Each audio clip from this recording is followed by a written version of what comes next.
ছাত্র দলের পক্ষ থেকে ভাইয়ের আগমন শুভেচ্ছা স্বাগতম। Bangladesh university of business and technology ছাত্রদলের সাধারণ সম্পাদক রাতুল তালুকদারের আমন্ত্রণে দেশের অন্যতম পর্যটন কেন্দ্র হাওরকন্যা নিকলিতে এসেছেন বাংলাদেশ জাতীয়তাবাদী যুবদলের কেন্দ্রীয় নির্বাহী কমিটির সাবেক সদস্য, ছাত্রদলের কেন্দ্রীয় সাবেক সহ আইন বিষয়ক সম্পাদক, জাতীয়তাবাদী আইনজীবী ফোরামের কেন্দ্রীয় সহ শিক্ষানবিশ বিষয়ক সম্পাদক, সুপ্রিম কোর্টের বিজ্ঞ আইনজীবী, লিগ্যাল এইড সেলের চেয়ারম্যান আশরাফ জালাল খান মনন। বৃহস্পতিবার সন্ধ্যায় তার একটি টিম নিয়ে ঢাকা থেকে আসলে নিকলি সদরের যুবদল ছাত্রদলের নেতাকর্মীরা উষ্ণ অভ্যর্থনার মাধ্যমে স্লোগানে বরণ করে নেন। এ সময় তিনি উপজেলা বিএনপির সাধারণ সম্পাদক আতিকুল ইসলাম তালুকদার হেলিমের সাথে সৌজন্য সাক্ষাৎ করেন। দেশের চলমান পরিস্থিতি নিয়ে নিকলি দর্পণের মুখোমুখি হন কেন্দ্রীয় যুবদলের সাবেক এই নেতা। অভিনন্দন আপনাকে, আজকের সফরটি নিয়ে যদি একটু আমাদেরকে বলেন। জি, ধন্যবাদ আপনাকে এবং আপনার মাধ্যমে যারা শুনছে সবাইকে সালাম এবং শুভেচ্ছা। নিকলি তো আমাদের বাংলাদেশের এক অন্যতম বর্তমানে পর্যটন কেন্দ্র হয়ে গেছে এবং আমি বলি যে নিকলি হচ্ছে আমাদের রমণী, আমাদের বাংলা মায়ের আরেক সুন্দর রমণী নিকলি।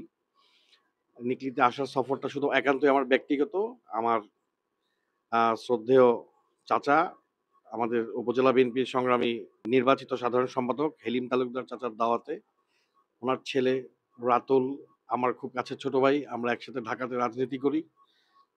আমি যেহেতু দীর্ঘদিন ঢাকার রাজপথে রাজনীতি করেছি, আমার সাথে তারা দীর্ঘ সময় ধরে রাজনীতি করেছে। তার সেই প্রেক্ষাপটেই চাচার দাওয়াতে আমরা একান্তই ব্যক্তিগত সফরে পারিবারিক কারণে আমরা বেড়াতে আসলাম এই নিকলি সেই সুযোগে নিকলি ভ্রমণটাও করতে আসলাম। আর বর্তমান নিকলি হালচাল কেমন বুঝছেন রাজনৈতিকভাবে? বিএনপি রাজনীতিতে তো নিকলি বরাবরই ভূমিকা পালন করে এবং বিশেষ করে কিশোরগঞ্জ জেলার 13 থানার মধ্যে অন্যতম গুরুত্বপূর্ণ থানা হচ্ছে নিকলি থানা।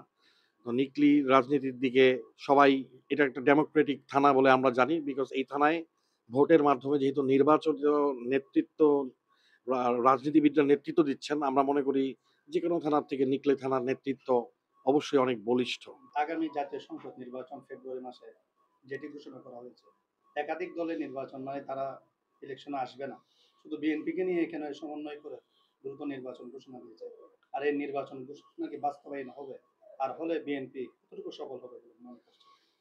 দেখুন, ফ্যাসিস্ট শেখ হাসিনার পতন হয়েছে শুধুমাত্র এই নির্বাচনকে, সে যখন জনগণের ম্যান্ডেটকে জনগণের হাতে তুলে দেয়নি, যখন সে মনে করেছে যে এই দেশে নির্বাচন করতে গেলে কোনো ভোটের অধিকার নাই, তখনই কিন্তু তাকে আমরা ফ্যাসিস্ট হাসিনা বলে চিনেছি। আর সেই ফ্যাসিস্ট হাসিনা পরবর্তীতে তার ফ্যাসিজম দেখিয়েছে ছাত্র হত্যা থেকে শুরু করে সারা বাংলাদেশের বিভিন্ন হত্যাকাণ্ডের মাধ্যমে।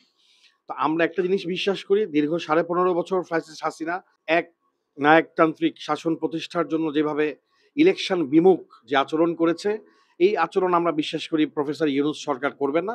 প্রফেসর ইউনূস সরকার ইতিমধ্যেই ঘোষণা দিয়েছে ফেব্রুয়ারিতে নির্বাচন।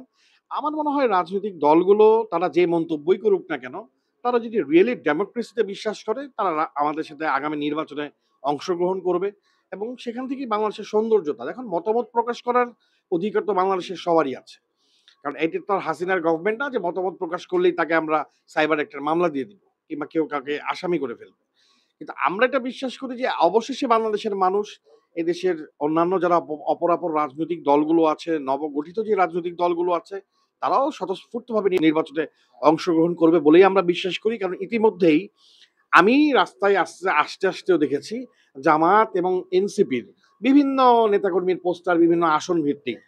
তারাও যে কাজ করছে না ভেতরে ইন্টারনালি সেটা আমরা বলতে পারছি না, তারাও তাদের মতো গোছাচ্ছে। ঠিক যেমনি ভাবে বিএনপি হয়তো বা ওপেনলি সাংবাদিক সম্মেলন করে করছে, তারা হয়তো ইন্টারনালি করছে এরকম। বাট রাজনীতি ইলেকশনের জন্য প্রস্তুত সবাই আমার কাছে মনে হয়। দীর্ঘ 17 বছর সংগ্রাম আন্দোলনের পাশাপাশি 37 জুলাই যেটি স্বাধীনতা উৎসব করেছে বলে দাবি করছে দেশকে, স্বাধীনতার মধ্যে একাধিক রাজনৈতিক দল আপনাদের সঙ্গে সহযোগিতা করেছে। তবে সেটা স্বাধীন হওয়ার পর তারা এখন অস্বীকার করতেছে। একাধিক তারা জামাত বলেন, এনসিপি বলেন, চরমোনাই বলেন, তারা আলোচিতভাবে একক নেতৃত্ব নিতে চাচ্ছে। কিন্তু বিএনপির সাথে তারা আপনার নির্বাচন নিয়ে সাংঘর্ষিক হচ্ছে, পিআর পদ্ধতি দাবি করছে। পিআর পদ্ধতি দাবি করা মানে তারা বলছে স্বৈরাচারী আওয়ামী লীগ যেরকম এপি বিএনপি এপি, এটা নিয়ে আপনার কি মন্তব্য? দেখুন, এই আন্দোলনকে সরাসরি ভারপ্রাপ্ত চেয়ারম্যান ওনার নির্দেশে আমরা কিন্তু ঢাকার বাংলাদেশের রাজপথে এই আন্দোলনকে আমরা ফাইনাল একটি রূপ দিতে পেরেছি, এবং সেটা দীর্ঘ 17 বছরের আন্দোলনেরই ফলাফল হিসেবে আমরা ধরছি। আর পিআর পদ্ধতি বলেন আর যেই পদ্ধতিই বলেন, পদ্ধতির সংস্কারের জন্য তো প্রস্তাবনা বিভিন্ন আসতেই পারে। দেখা যাবে যে বর্তমান সরকার কিভাবে সেটাকে নিচ্ছেন। আর আমরা মনে করতেছি যে ডেমোক্রেটিক কান্ট্রিতে সবাই সবার মতামত দিতে পারবে, ইলেকশন করতে হবে, ৩০০ আসনে ভোটাভুটি হইতে হবে, এবং সেই ভোটের মাধ্যমে যে ম্যান্ডেট নিয়ে আসবে, সে যে আইনটা পাস করবে, রাজনৈতিক সরকার পিআর রাখবে কি রাখবে না, সে যেই দলই ক্ষমতায় আসুক, সেটার উপর ডিপেন্ড করতেছে। এখন তো এইসব আলোচনার আলটিমেটলি কোনো ফলাফল নাই, কারণ সংসদে যখন এগুলো যাবে সেটা সেখানে তো টিকতে হবে। অধ্যাদেশ দিয়ে তো আপনি সারা বাংলাদেশকে আর 100 বছর চালাতে পারবেন না। না, পিআর পদ্ধতিতে যদি তারা ইলেকশনে যায়, আপনারা কি জানেন? না, পিআর পদ্ধতির উপর কি বাংলাদেশের সব মানুষের আস্থা আছে কিনা, পিআর পদ্ধতিকে বাংলাদেশের মানুষ বুঝতেছে কিনা, পিআর পদ্ধতিটা কি আগে বাংলাদেশের মানুষকে এটা কিন্তু বোঝাতে হবে, যেটা মার্কেটিং আমরা করতে চাচ্ছি না। পিআর প্রক্রিয়াটা তো এরকম যে আমি ভোট দিব, এখানে পাস করবে আরেকজনে, তো এটা তো আর হতে পারে না। যে এটা তো আমাদের সাথে, আমার কাছে মনে হয় এটাই এক ধরনের মুনাফিকি। আমি একজনকে চুজ করছি আমার আসনে, কিন্তু সেই ভোট কাউন্ট হচ্ছে আরেক আসনের আরেক ব্যক্তির কাছে। যে এটা তো নিশ্চয়ই পার্সেন্টেজ হয়ে তার বাংলাদেশের গণতন্ত্র হয় না। গণতান্ত্রিক রাষ্ট্রে আপনাকে ম্যান্ডেট নিয়ে ওই উপযুক্ত ওই আসনের যিনি ম্যান্ডেট নিয়ে ক্ষমতা আসবে, তাকে আপনাকে জাতীয় সংসদে আপনি দায়িত্ব দিয়ে পাঠাবে জনগণ।